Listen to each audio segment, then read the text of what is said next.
তেল ভাজা করব, তার জন্য কাঁচা লঙ্কা নিয়েছি এখানে। আর এই দেখুন মিক্সি জারে তিল নিয়েছি। এই তিলটা আমি মিক্সিতে বেটে নেবো। কাঁচা লঙ্কাটা দিয়ে একটু জল দিয়ে বেটে নেবো।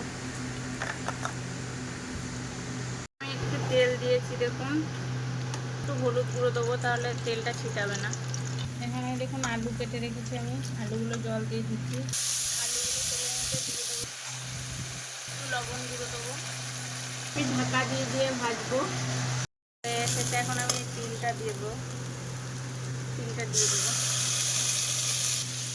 তিলটা দিয়ে দিলাম। এটা আমি এখন অনেকক্ষণ ভেজে নেবো। এটা আমি নেড়ে চেড়ে,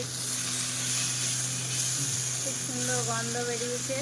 এখন আমি এটা ভালো করে নেড়ে চেড়ে নামিয়ে দেবো। আলু ভাজাটা আমার হয়ে গেছে, দেখুন আমি নামিয়ে নিয়ে চলে এসেছি। এখন আমি ঢেলে নেবো থালের মধ্যে। তিল দিয়ে আলু ভাজা, তিল বাটা দিয়ে আলু ভাজা খুব ভালো লাগে গরম ভাতে।